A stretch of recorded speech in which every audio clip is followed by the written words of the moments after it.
Ellie. I play Peter Quince in a few scenes from Midsummer Night's Dream. I'm the director of the group of amateur actors. We think that we're pretty professional, but as you might notice throughout the scene, we are really not skilled at all.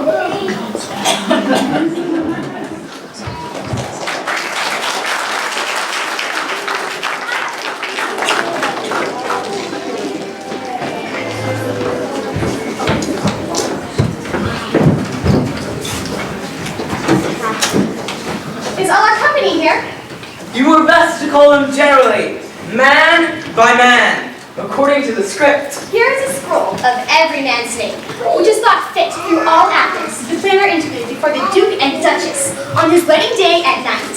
First, good Peter Quince, say what the play treats on, and then read the names of the actors, and so grow to a point. Mary, our play is the most lamentable comedy and most cruel death of Pyramus and Thisbe. A very good piece of work, I assure you. Now, good Peter Quince, read forth the actors. Nick Bottom, the weaver. Present, name what part I am for, and proceed. You, Nick Bottom, are sent down for Pyramus. What is Pyramus? A lover or a tyrant? A lover that kills himself most gallant for love. That will take some tears in the true performing of it. If I may do it, let the audience look to their eyes. I will move storms. That was lofty. Now, read the other players. Francis Flute, the bellows tender. Here, Peter Quince. Flute, you must take Thisbe on your Thisbe. What is Thisbe? A wandering knight? It is the lady that Pyramus must love. Nay, Faith, let me not play a woman. I have a beard coming, huh? See? My face!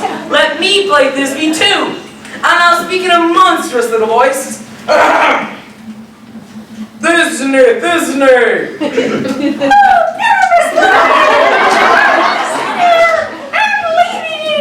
No.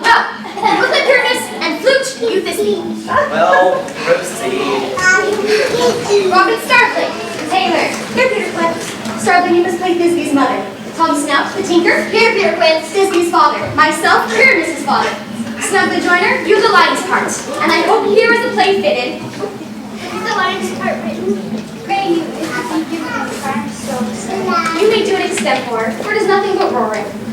Let me play the lion too, and I'll roar that the Duke will say, let him roar again! Let him roar again! Too terribly you would frighten the Duchess and the ladies that they would shriek, and that were enough to hang us all. Masters, here are your parts, and I'm to request you, entreat you, and desire you to come them by tomorrow night, and meet me in the palace wood, a mile about the town. I pray you, fail me not. There we will meet, and there we may rehearse most obscenely and courageously. Take pains, be perfect. Adieu.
show. But wonder on, till truth make all things plain. This man is Pyramus, if you would know. This beauteous lady. This man with line and rough cast doth present wall, that vile, which did these lovers sunder, and through walls chink poor souls, are they content to whisper. This man, with lanthorn, dog, and bush of thorn, presenteth moonshine. For if you will know, by moonshine did these lovers think no scorn, to meet there in Ninus' tomb, this grisly beast, which lion hight my name, the trusty Thisbe, coming first by night, did scare away, or rather did affright, and as she fled, her mantle she did fall, which lion vile with bloody mouth did stain. Anon comes Pyramus, sweet youth and tall, and finds his trusty Thisbe's mantle slain. Whereat with bloody, blameful blade, he bravely broached his boiling bloody breast, and Thisbe, turning in mulberry shade, his dagger drew and died. For all the rest, let lion, moonshine, wall, and lovers twain, at large discourse, while here they do remain.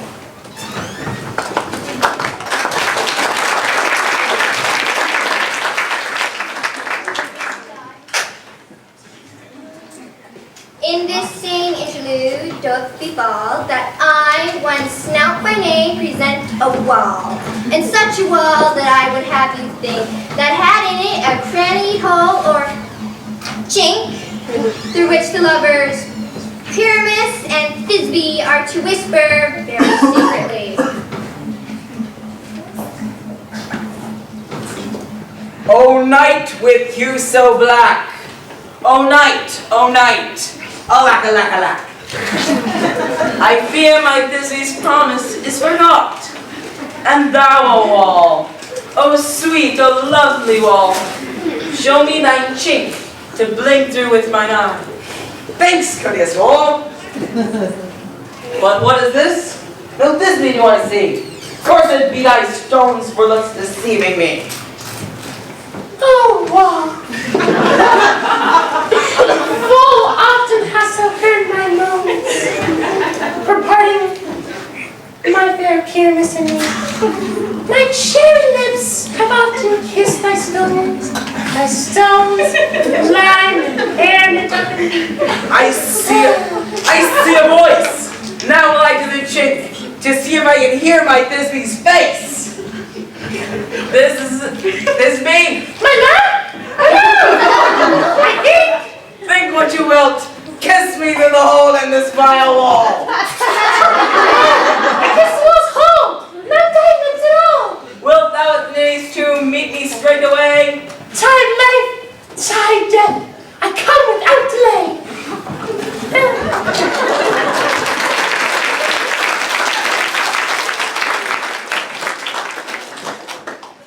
Thus I, wall, my part discharge so, and being done, thus wall, away doth go.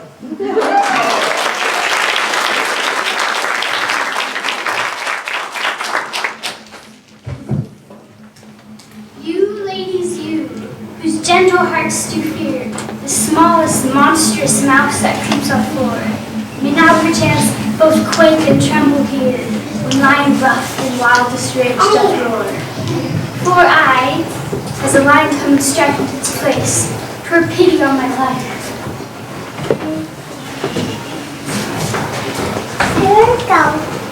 This lanthorn doth the hornworm present, myself the man in the moon do seem to be. All that I have to say is to tell you that this lanthorn the moon, I the man in the moon, this thornbush my thornbush, and this dog my dog. I thank thee, moon, for thy sunny beams. I thank thee now for shining now so bright, or by thy gracious, golden, glittering gleams. I trusted of truth this sight. I don't think this is the right place.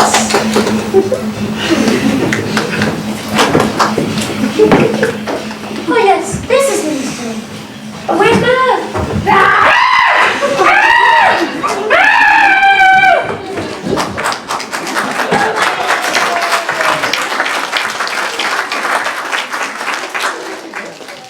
Once again, moon, I thank thee for thy sunny beams.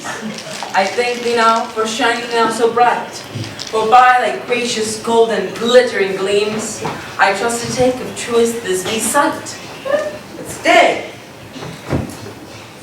O spite! What dreadful dole is here? What? Stained with blood? Oh, how can it be? Eyes do you see? Approaching fury is found.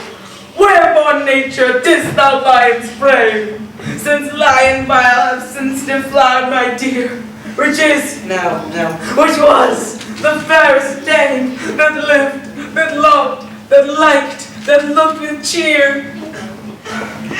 Come, tears, confound, outsought and wound the pap of Pyrrhus.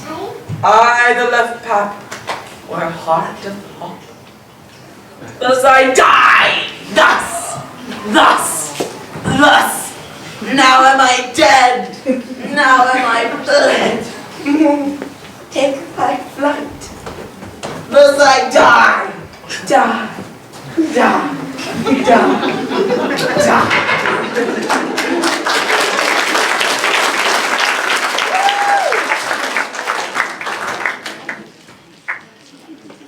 Oh, asleep, my love. What? Dead, my dove! Speak! Quite dumb! Oh, dead! Oh, Pyrrhus! A tomb must cover thy sweet eyes!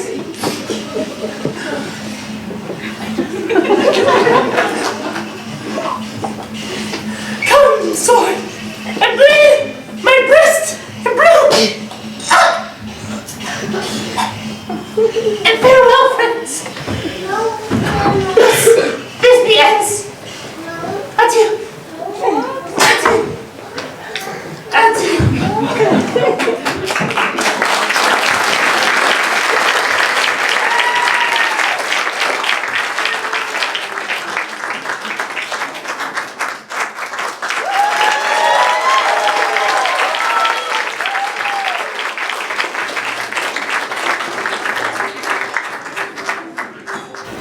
All the world's a stage, and all the men and women merely players. They have their exits and their entrances, and one man in his time plays many parts, his acts being 7 ages. First, the infant, mewling and puking in the nurse's arms, and then the whining schoolboy with his satchel and shining morning face, creeping like a snail unwillingly to school, and then the lover, sighing like a furnace, with a woeful ballad made to his mistress's eyebrow, and then a soldier, full of strange oaths and bearded like the park, jealous in honor, sudden and quick in quarrel, seeking the bubble reputation even in the cannon's mouth. And then the justice, in fair round belly and with good type-on lines, with eyes severe and beard of formal cut, full of wise saws and modern instances, and so he plays his part. The 6th age shifts into the lean and slippered pantaloon. With spectacles on nose and pouch on side, his youthful hose well saved a world too wide for his shrunk shape and big manly voice, turning again towards childish treble pipes and whistles in his sound. The last scene of all, that ends the strange, eventful history, is second childishness and mere oblivion. Sans teeth, sans eyes, sans taste, sans everything.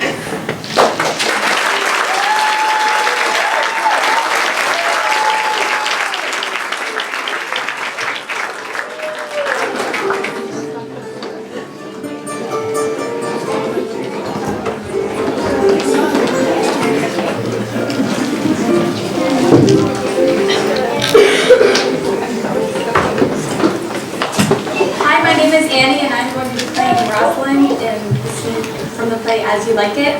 At this point in the play, I'm dressed up as a boy, obviously, and I come across a lover's quarrel in the woods, and Sylvius has loved Phoebe for a long time, but she wants nothing to do with him, and so after a few minutes of watching this, I can't keep my opinions to myself anymore. And as I do this, Phoebe actually starts to fall in love with me, not knowing that I'm a girl.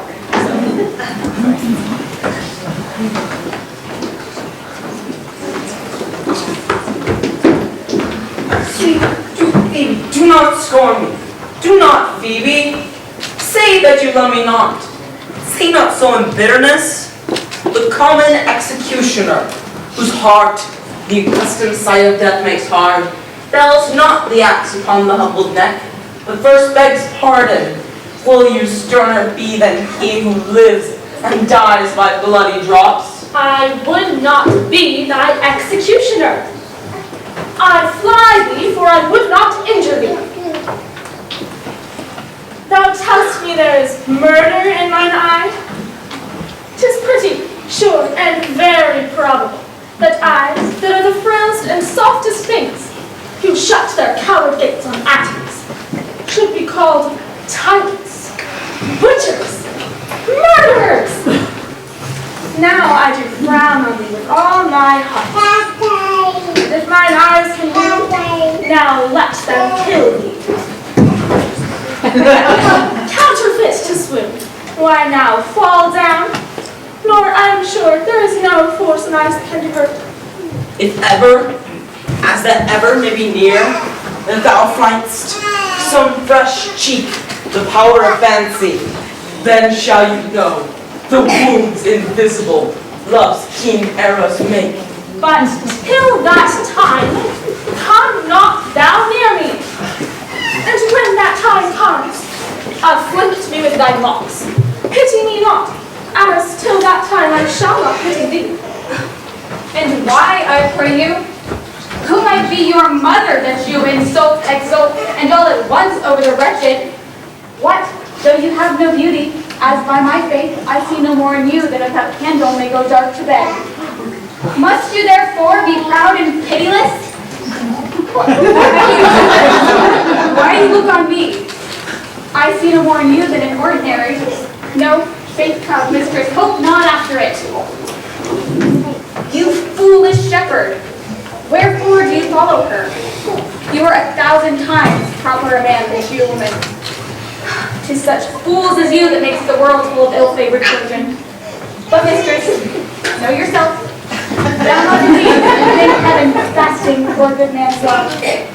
For I must tell you friendly in thine ear, sell while you can, you are not for all markets. Pride the man first sees, love him, take his offer. So, take her to thee, shepherd, fare thee well. Sweet youth, I pray you, chide you together. I had rather hear you chide than this man woo. He's fallen in love with your foulness, and she will fall in love with my anger. If it be so, as fast as she answers me with frowning looks, I'll sauce her with bitter words. Why do you look on me so? For no ill will I bear you. I pray you, do not fall in love with me, for I am falser than thou made wine. Besides, I like you not. If you were to know my house, 'tis at the tufts of olives or here hard by. Shepherd, like her heart. And, Curtis, look on him better, and be not proud. For though all the world could see, none could be so abused in sight as he. To my thoughts. Dead shepherd, now I find thy saw of might. Whoever loves that loves not at first sight. Sweet Phoebe, What say'st thou, Sylvius? sweet Phoebe, pity me. Why, I am sorry for you, gentle Sylvius. Wherever sorrow is, relief would be. If you do sorrow at my grief and love, and by giving love, your sorrow and my grief are both exterminate. Thou hast my love. Is not that neighborly? You would have me. Why that for covetousness? Sylvius, the time was that I hated thee. And yet it is not that I bear thee love. But since that thou canst talk of love so well, thy company, which erst was irksome to me, I will endure, and I'll employ thee too. But do not look for further recompense than thine own gladness that thou art employed. So holy and so perfect is my love, and I in such a poverty of grace, that I shall think it most plenteous harvest to breathe the broken ears after the May and harvest reaps. Loose now and then, scattered smile, and that I'll live upon. Knowest thou the youth that spoke to me awhile? Not very well, but I have met him often, and he hath bought the cottage and the grounds the old Carlot was once master of. Think not I love him, though I ask for it. 'Tis but a peevish boy, yet he talks well. But what care I for words? Yet words do well when he that speaks them pleases those that hear. It is a pretty youth, not very pretty to fall in love with him. But for my part, I love him not, nor hate him not. Oh, I have more cause to hate him than to love him. For what had he to do to chide at me? I'll write to him a very taunting letter, and thou shalt bear it, wilt thou, Sylvia? Phoebe, with all my heart. I'll write it straight. The matter's in my head and in my heart. I will be vigilant and passing short. Go with me, Sylvius.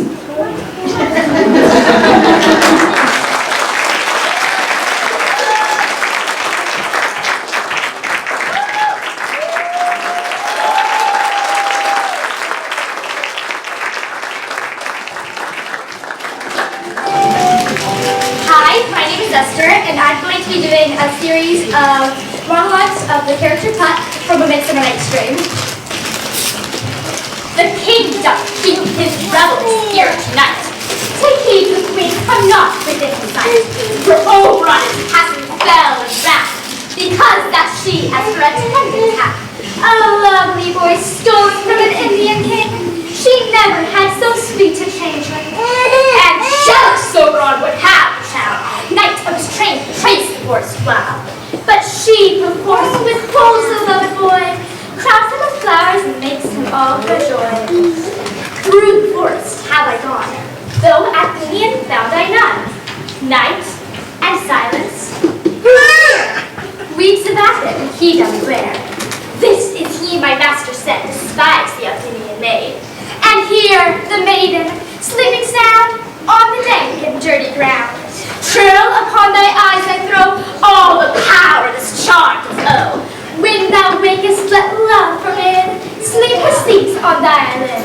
So awake when I am gone, for I must now to Oberon.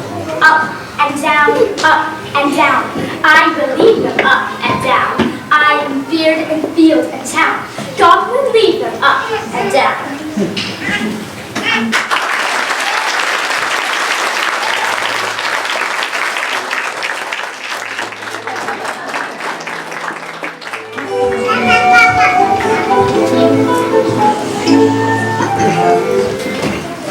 Hi, my name is Kaylin, and we will be performing a compilation of the witches' scenes in the play Macbeth. When shall we three meet again? In thunder, in lightning, or in rain? When the hurly-burly's done, when the battle's lost and won. That will be the air, the set of sun. Where the place? Upon the heath. There to meet with Macbeth. I come, Grey Mackin. Paddock calls. Aaron. Fair is foul and foul is fair. Hover through the fog and filthy air. Where hast thou been, sister? Killing swine. Sister, where art thou? A fool's wife had chestnuts in her lap, and much, and much, and much. Give me, quoth I, around thee, which the rum-fed Bunyan cries. Her husband to Alapo God, master of the tiger, But in a thief I'll sit or sail, and like a rat without a tail, I'll do, and I'll do. I'll give thee a win. Thou'rt kind. And I another. I myself have all the other, and the very ports they blow, all the quarters that they know, in the shipment's card. I would rave dry as hay, sleep shall neither night nor day. Hang upon his penthouse lid, he shall live a man's forbid. Weary sea nights, 9 times 9, shall he dwindle, weak and kind. Though his bark may not be lost, yet it shall be tossed. Look what I have, show me, show me. Here I have a pilot's thumb, wrecked as homeward he did come. A drum, Macbeth doth come. The weird sisters, hand in hand, posters of the sea and land, thus to go about without, thrice to thine and thrice to mine, and thrice again to make up 9. Peace, the charms wound up.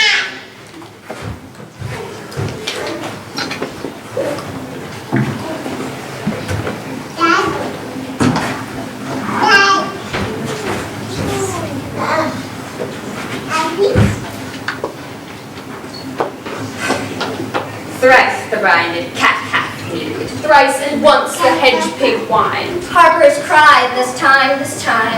Round about the cauldron go, in the poisoned entrails throw. Toad, that under cold stone, days and nights has 31.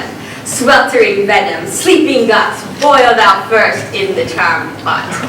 Double, double, toil and trouble, fire burn and cauldron bubble. Fillet of a fenny snake, in the cauldron boil and bake. Eye of newt and toe of frog, wool of bat and tongue of dog. Adder's fork and blind worm's sting, lizard's leg and owlet's wing, like a charm of powerful trouble, like a hell broth, boil and bubble. Double, double, toil and trouble, fire burn and cauldron bubble.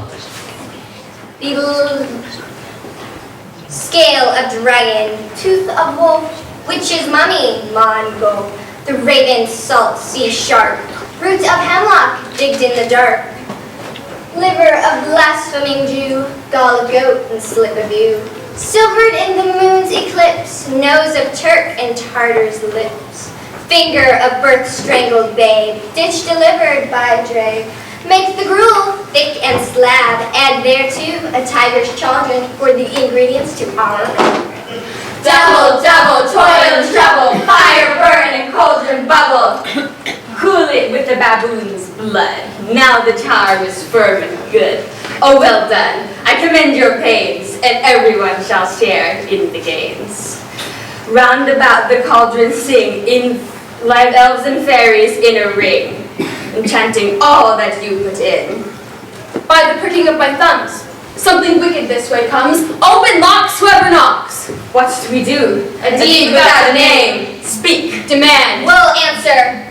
Say if thou'dst rather hear it from our mouths or from our masters. Pour in Sal's blood that hath eaten, her 9 pharaohs' grease that sweetened. From the murderer's giblet throw into the flame. Come high or low, thyself in office deftly show. She knows thy thought. Hear her speech, but say thou not. Macbeth, Macbeth, Macbeth! Beware the Thane of Fife. Dismiss me, enough. She will not be commanded. Here's another, more potent than the other. Macbeth, Macbeth, Macbeth, be bloody, bold, and resolute. Laugh to scorn the power of man, for none of woman born shall harm Macbeth.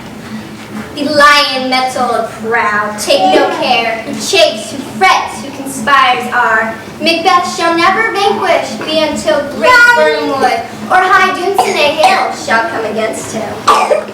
Show, show, show, show his eyes and grieve his heart. Come like shadows, so depart.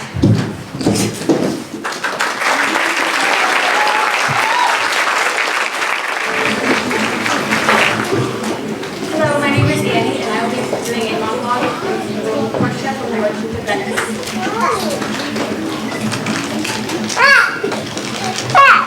The quality of mercy is not strange. It droppeth as gentle rain from heaven on the place beneath. It is twice blessed. It blesseth him that gives and him that takes. 'Tis mightiest in the mightiest. It becomes the throne monarch better than his crown. His scepter shows the force of tempered power, the attribute to awe and majesty wherein doth sit the dread and fear of kings. But mercy is above these sceptered slaves. It is enthroned in the hearts of kings. It is an attribute of God himself. An earthly power does then show like his God when mercy seizes justice.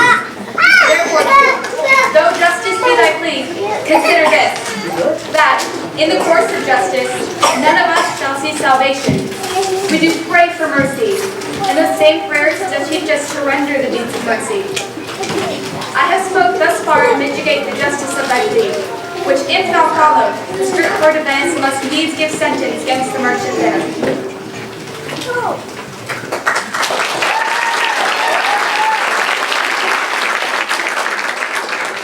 My name is Andrew, and I'm playing the role of Baptista in the following scene, which is a scene from Taming of the Shrew.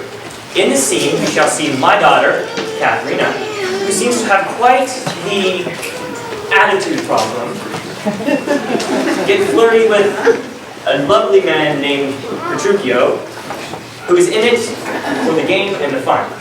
We shall see how this ends.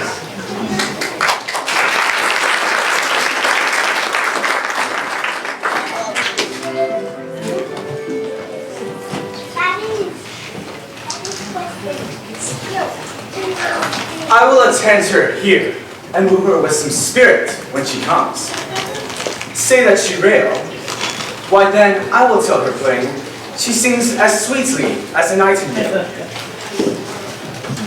Say that you frown, then I will say she looks as clear as roses, newly washed in morning dew.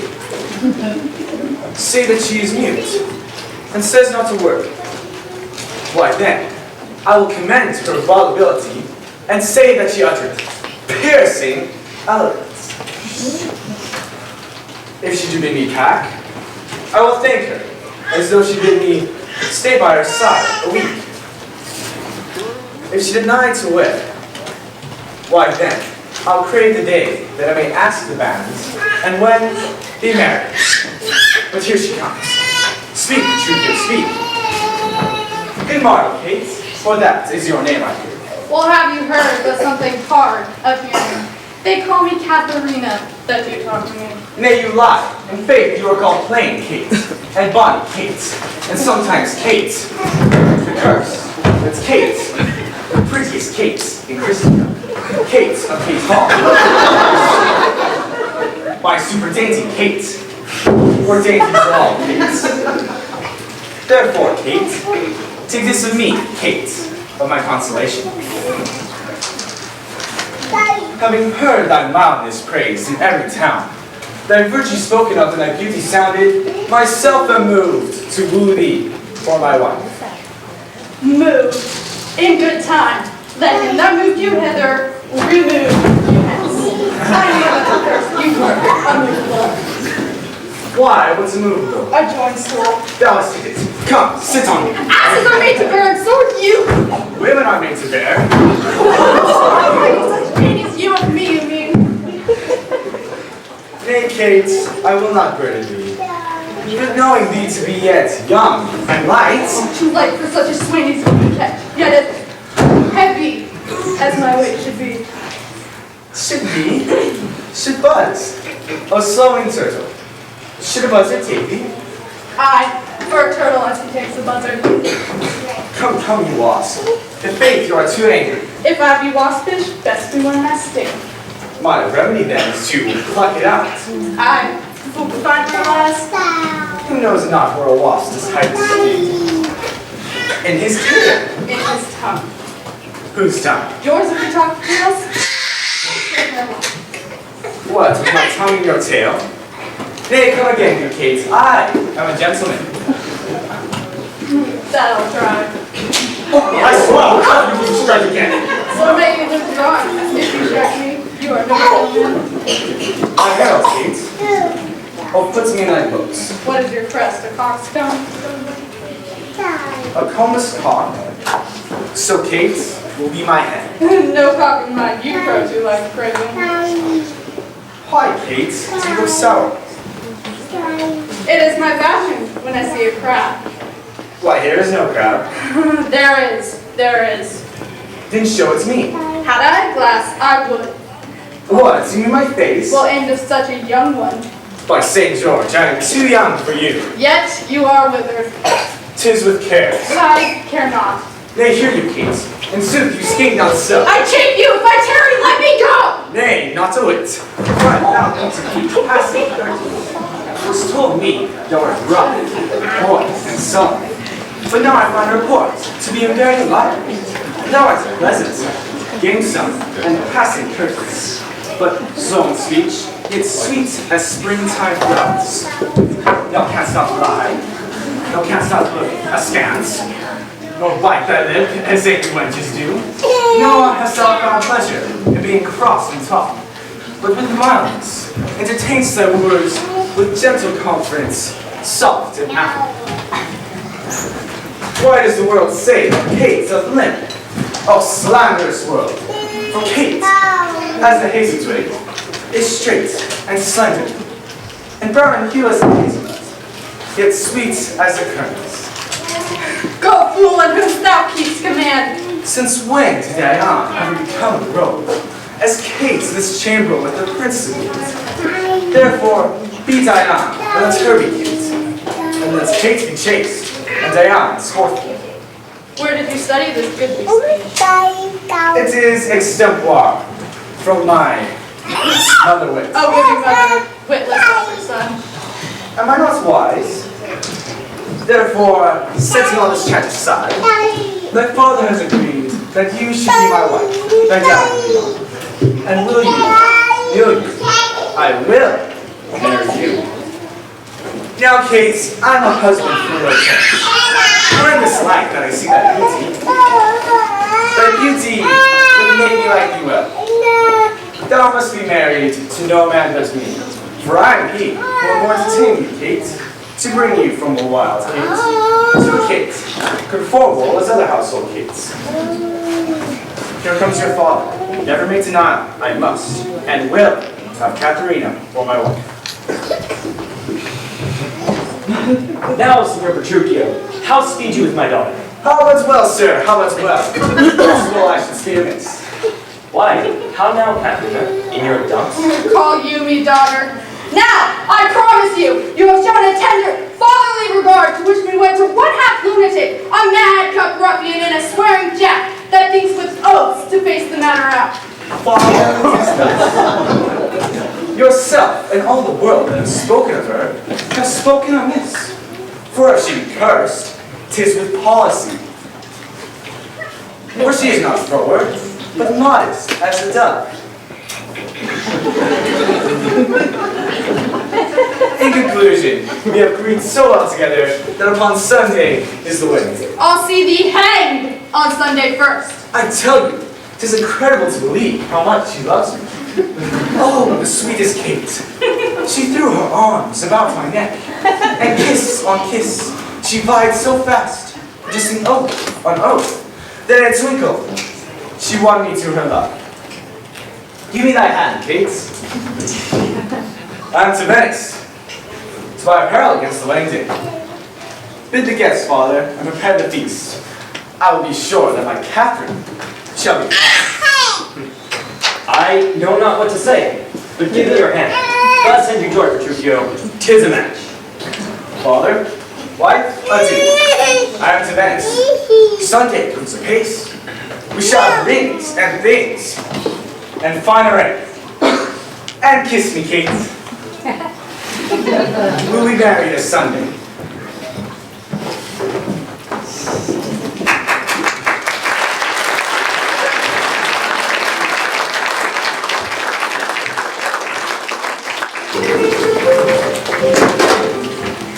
After making a ridiculous show at their wedding, Petruchio takes Katharina home and proceeds to deprive her of both food and sleep.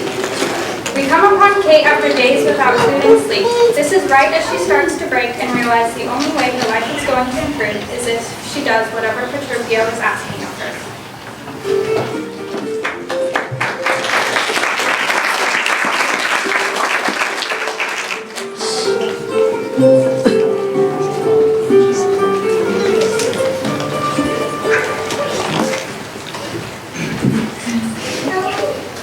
The more am I wrong, the more despite appears.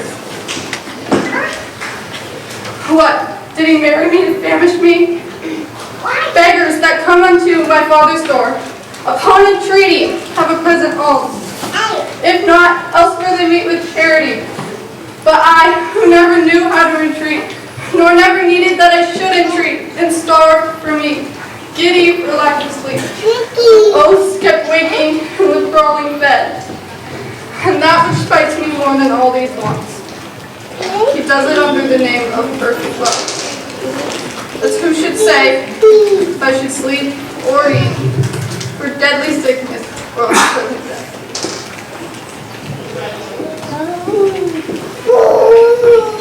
How now, sweet Kate?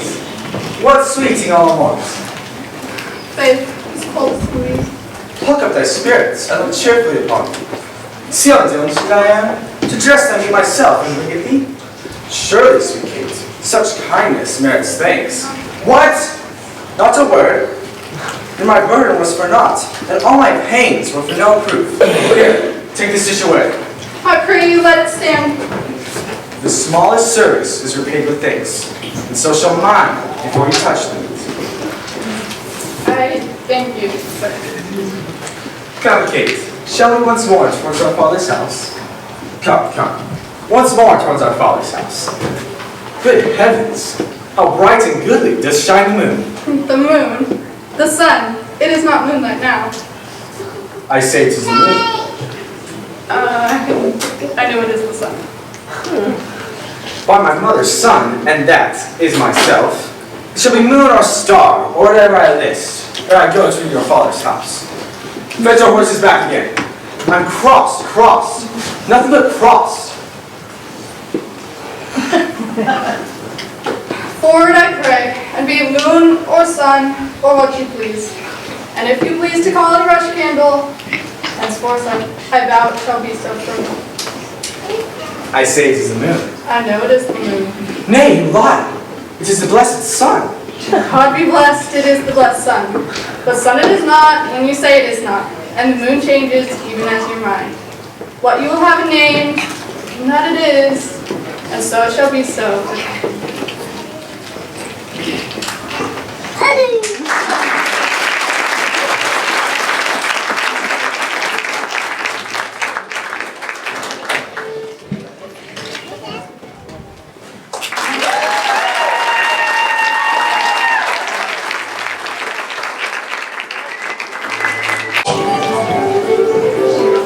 Hello again, audience. Again, my name is Andrew, and I'm going to be doing a monologue from the play Merchant of Venice.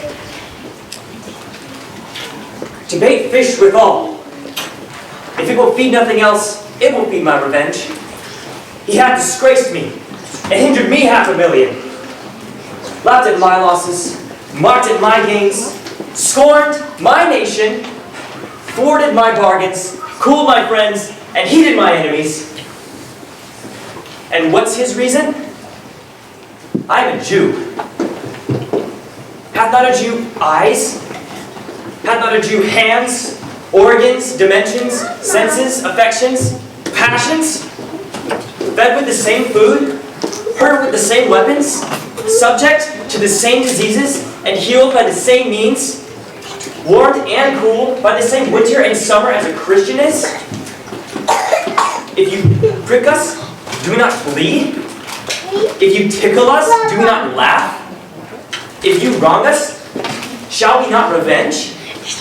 If we are like you and the rest, we will resemble you in that. If a Jew wrong a Christian, what is his humility? Revenge. If a Christian wrong a Jew, what should his sufferance be by Christian example? By revenge. The villainy you teach me, I will execute, and it shall go hard, but I will better the instruction.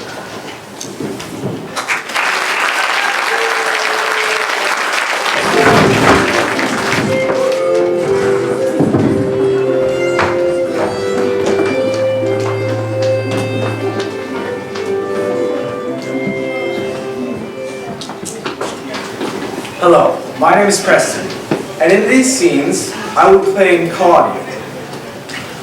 The scenes are from Midsummer's Night's Dream. Now in these scenes, we come across the meeting of two groups. The soldiers, having just come back from a battle, are visiting the household of Leonato. Beatrice and Bendit, who once were lovers, had a falling out, are now bitter rivals. Don Pedro, seeing their battles of wits, decides that it would make for splendid entertainment to trim the two into falling in love again.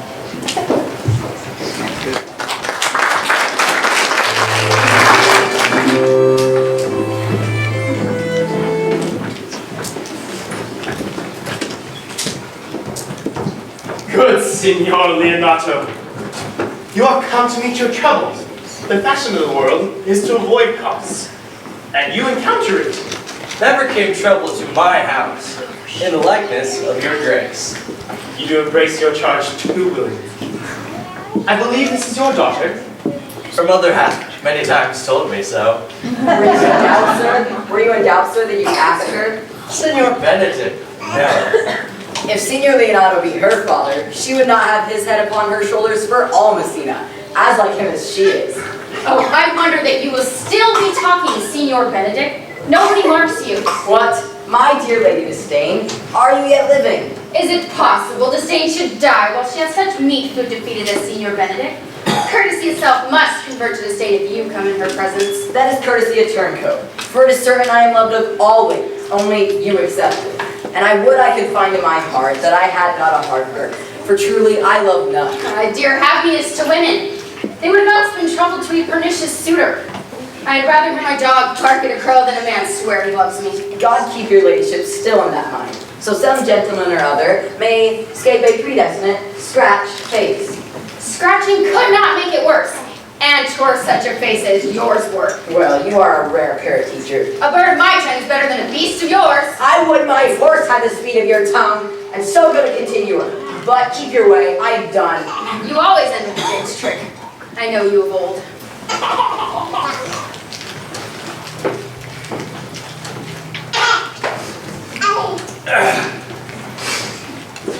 So, Benedict, the Lady Beatrice hath a quarrel with you. Oh, she misused me past the endurance of a flog. She told me I was the prince's jester, that I was duller than a great dog. It's like a whole army shooting at me.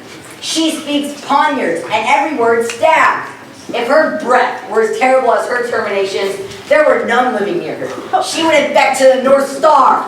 I would not marry that lady though she were endowed with all Adam had left in him before he transgressed. Come, talk not of her. Look, here she comes.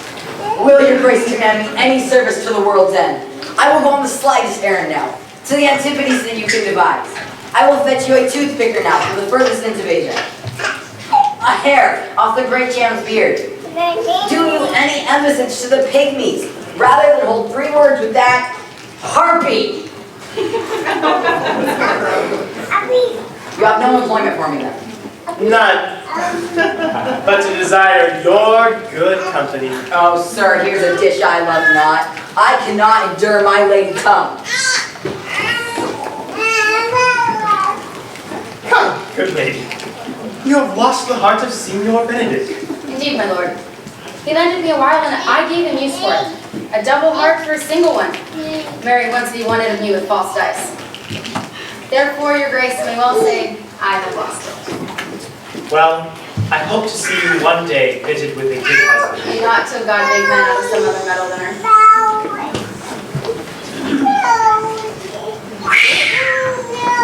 She cannot endure tell of a husband. Oh, by no means. She mocks all of her lures out of pursuit. She were an excellent wife for Benedict. Oh, my lord, if they were but a week married, they would talk themselves mad. I will, in the interim, undertake one of Hercules' labors, which is to bring Signor Benedict and the Lady Beatrice into a mountain of affection, one with the other. And fain have it a match. And doubt not to fashion it, but if you 3 will give such assistance as I give direction. My lord, I am for you, though it cost me 10 nights' watchings. And I too, my lord. And you too, gentle hero. I will do any modest office, my lord, to help my cousin to a good husband. I will teach you how to humor your cousin, that she shall fall in love with Benedict. And I, with your two helps, will so practice on Benedict that in spite of his quick wit and his queasy stomach, he shall fall in love with Beatrice. Come, go in with me, and I will tell you my drift. Woo!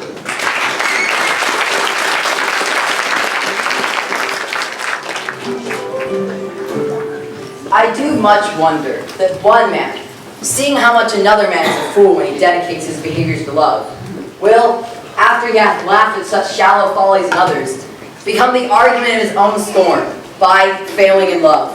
May I be so converted and see with these eyes? I cannot tell. I think not. I will not be sworn till love hath made an oyster of me. I will be sworn till he hath made an oyster of me. He shall never make such a fool of me. One lady is fair, yet I am well. Another wise, yet I am well. Another virtuous, yet I am well. But till all graces be in one woman shall not come in my grace. Rich she shall be, that is certain. Wise, or I'll none. Virtuous, or I'll never cheapen her. Mild, or come not near me. Noble, or not I for any. Of good discourse, an excellent position, and her hair shall be whatever color it please God. Ha! Here comes the prince and Monsieur Love. I'll hide me.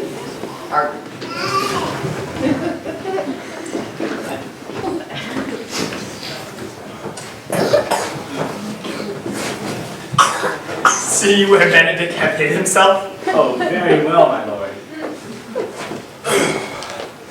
Come, good Leonato. What is it you are telling me tonight? That your niece is in love with Signor Benedict? What?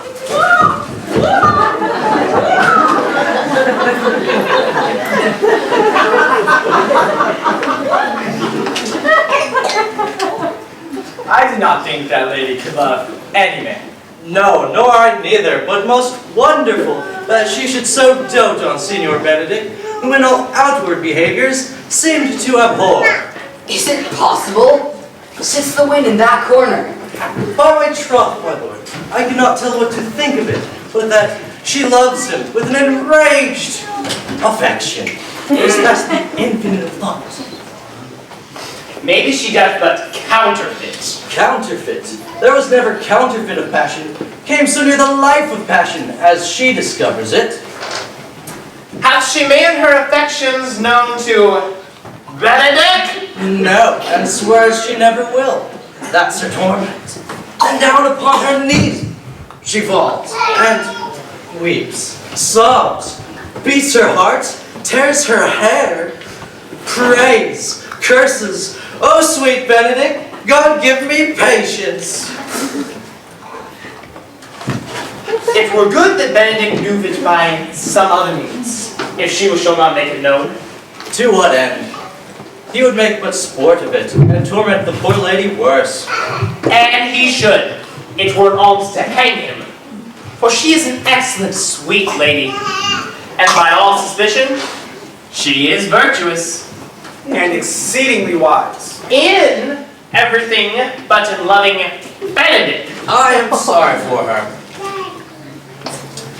Come, shall we go seek Benedict and tell him of her love? Never tell him, my lord. Well, let it cool the while. For I love Benedict well, and I do wish that he would properly examine himself to see how unworthy he is of so sweet a lady. My lord, will you walk? Dinner is ready. If he does not dote upon her, upon this, I will never trust my expectations. Let there be the same trap spread for Beatrice that your daughter and her handmaiden may carry. Come, let us bid her send him come in to dinner.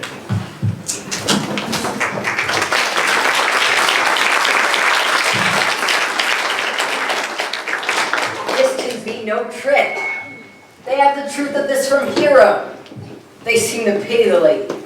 Of me? Why, it must be requited. I do hear how I am censured. They say I'll bear myself proudly if I receive true love come from her. They say too she would rather die than give any sign of affection. They say the lady is fair. 'Tis the truth. And virtuous? 'Tis so. And wise, but for loving me.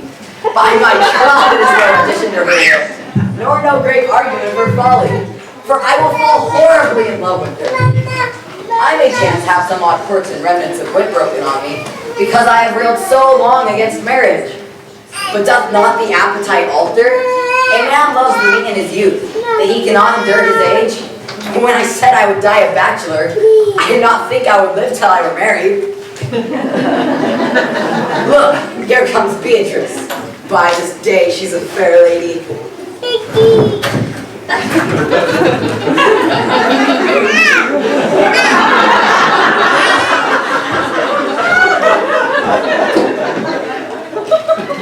Against my will, I am sent to bid you come into dinner.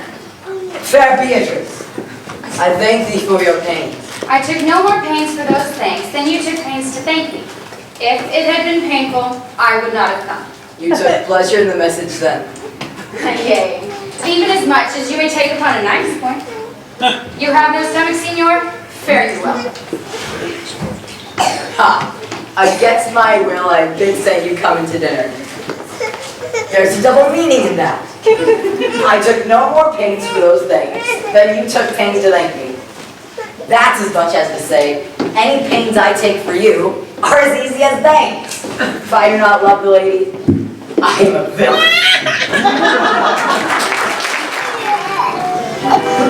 When Beatrice came up, as we traced this alley up and down, our talk must only be of Frederick. When I do name him, let it be thy part to praise him more than ever man did merit. Of this matter is little Cupid's crafty arrowing that only wounds by hearsay. Now begin. No, truly, Ursula, she is too disdainful. I know her spirits are as coy and wild as the habits of the rock. But are you sure that Benedict loves Beatrice so entirely? So says the prince and Claudio. And did they bid you tell her of it, madam?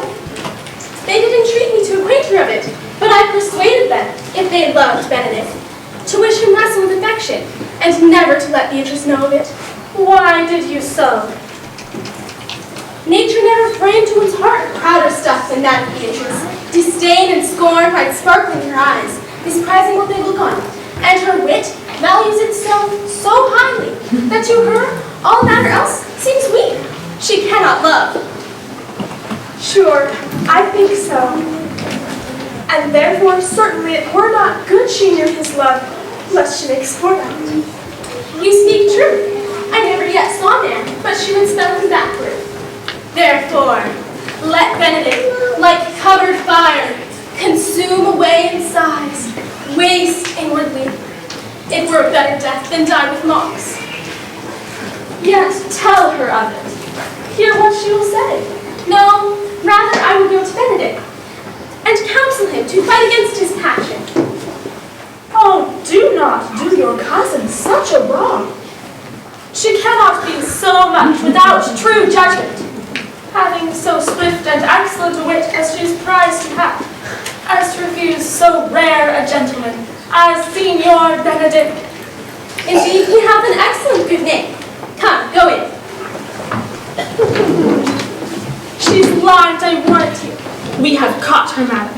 If it proves so, and loving goes by halves, some Cupid kills with arrows, some with traps.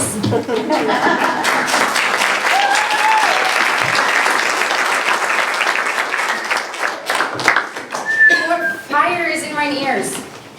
Can this be true? Stand I condemned for pride and scorn so much?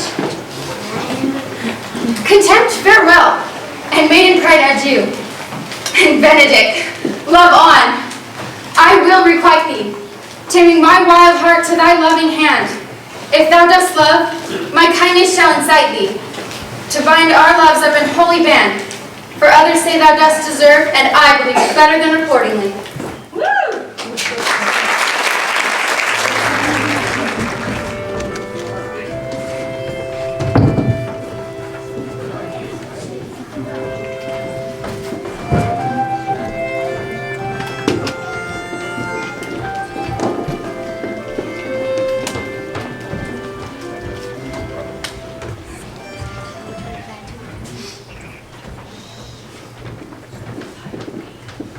Which is Beatrice? I answer to that name. What is your will? Do not you love me? Why, no. No more than reason. Why then the prince, Claudio, and your uncle were much deceived, for they swore you did. Do not you love me? Troth, no more than reason. Why then my cousin, Margaret, and Ursula are much deceived, for they did swear you did. They swore you almost sick for me. They swore you were well nigh dead for me. Well, 'tis no such matter. You do not love me then? No, truly, but in friendly recompense. Come, cousin, I am sure you love the gentleman. And I'll be sworn upon it that he loves she. Oh, here's a letter. Written in his own hand, a sonnet of his own pure brain. Passion to Beatrice. And here's another, written by cousin's hand, containing her affection unto Benedict.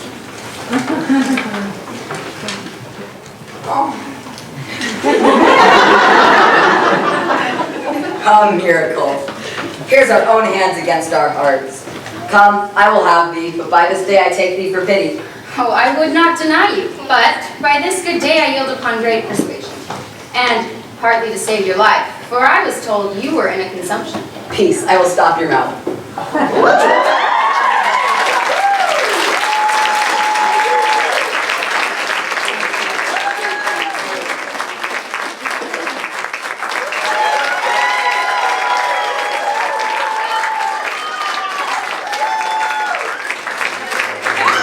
Athenians, found thy none.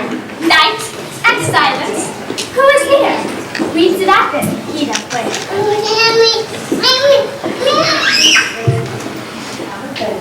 If we shadows have offended, think but this and all is mended, that you have but slumbered here, while these visions did appear, and this weak and idle thing, no more yielding but a dream.